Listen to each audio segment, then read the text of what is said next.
வணக்கம் மாணவர்களே. ரெஃப்ரிஜரேஷன் மற்றும் ஏர் கண்டிஷனிங் குறித்த இந்த பகுதிக்கு வரவேற்கிறோம். இந்த பகுதியில் 3 மற்றும் 4 டோர் நோ ஃப்ராஸ்ட் ரெஃப்ரிஜரேட்டர்களின் டெஸ்டிங் காம்போனன்ட்களை சோதனை செய்வது பற்றி நாம் தெரிந்து கொள்ளப் போகிறோம். குறிக்கோள்கள்: இந்த பயிற்சியின் முடிவில் உங்களால் டைமரை சரிபார்த்து சோதிக்கவும், பைமெட்டல் தெர்மோஸ்டாட்டை சரிபார்த்து சோதிக்கவும், டீஃப்ராஸ்ட் ஹீட்டரை சரிபார்த்து சோதிக்கவும், பிடிசி ரிலேவை சரிபார்த்து சோதிக்கவும், ஓவர்லோட் புரொடெக்டரை சரிபார்த்து சோதிக்கவும், எவாப்பரேட்டர் ஃபேன் மோட்டரை சரிபார்த்து சோதிக்கவும் முடியும். இப்போது நாம் 3 மற்றும் 4 டோர்கள் கொண்ட நோ ஃப்ராஸ்ட் ரெஃப்ரிஜரேட்டர்களின் பாகங்களை சோதிக்க தேவையான டூல்ஸ், எக்விப்மெண்ட்ஸ் மற்றும் கன்சூமபிள்ஸ்களை பார்ப்போம். டூல்ஸ், எக்விப்மெண்ட்ஸ் மற்றும் கன்சூமபிள்ஸ்.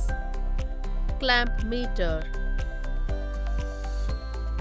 Line tester 500 volt, cutting plier நீளம் 200 மில்லிமீட்டர், நோஸ் பிளையர் நீளம் 150 millimetre, screwdriver set, multi strand wire 5 மீட்டருக்கு 1 square millimetre, bulb holder, electrical test board, dry ice, 3 door refrigerator, 4 door refrigerator.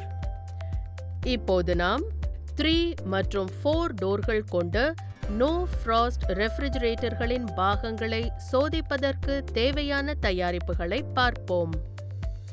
Task 1: test lamp, clamp meter மற்றும் power source ஆகியவற்றை பயன்படுத்தி 3 மற்றும் 4 door no frost ரெஃப்ரிஜரேட்டர்களின் டைமரை சரிபார்த்தல் மற்றும் சோதனை செய்தல்.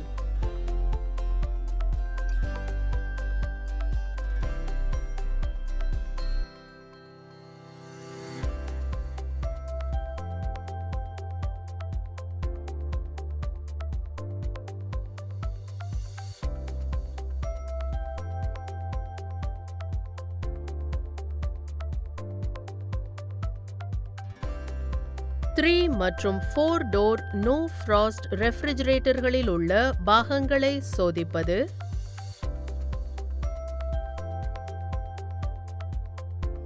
சாதாரண ரெஃப்ரிஜரேட்டர்களைப் போன்றே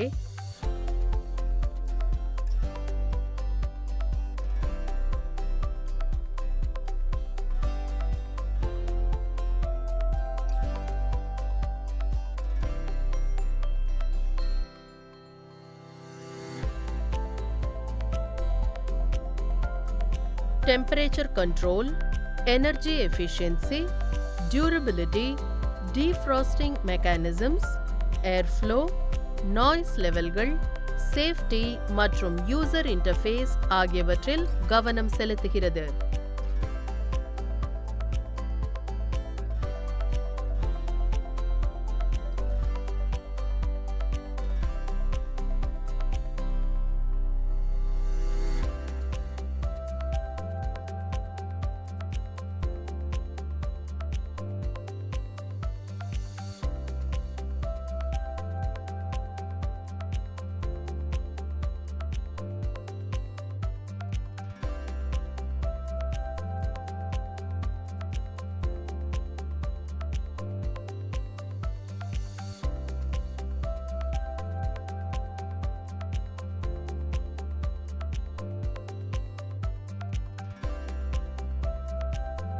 நாம் நம்முடைய முந்தைய வகுப்பில் உபகரணங்களின் அனைத்து செக்கிங் மற்றும் டெஸ்டிங்குகளை பற்றி கூறியிருக்கிறோம்.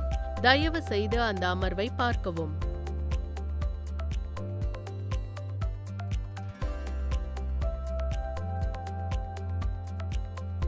தெர்மோஸ்டாட் வரை அணுக தேவையான கவர் அல்லது பலகையை அகற்றவும்.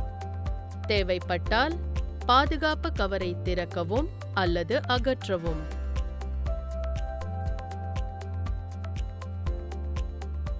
பொதுவாக ஃப்ரீசர் கம்பார்ட்மெண்ட்டின் பின்புறத்தில் உள்ள டீஃப்ராஸ்ட் ஹீட்டரை கண்டறியவும்.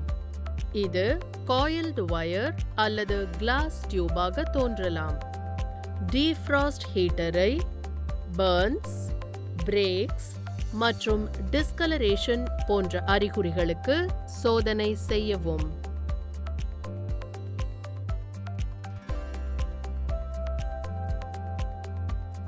இப்போது நாம் 3 மற்றும் 4 டோர் நோ ஃப்ராஸ்ட் ரெஃப்ரிஜரேட்டர்களின் காம்போனன்ட்களை சோதிப்பதற்கான செயல்முறையை பார்ப்போம். டாஸ்க் 1. 3 மற்றும் 4 டோர் நோ ஃப்ராஸ்ட் ரெஃப்ரிஜரேட்டர்களின் எவாப்பரேட்டர் ஃபேன் மோட்டரை சரிபார்த்தல் மற்றும் சோதனை செய்தல். பேனல் அல்லது கவருக்கு பின்னால் உள்ள ஃப்ரீசர் கம்பார்ட்மெண்ட்டில் அமைந்துள்ள எவாப்பரேட்டர் ஃபேன் மோட்டரை கண்டறியவும்.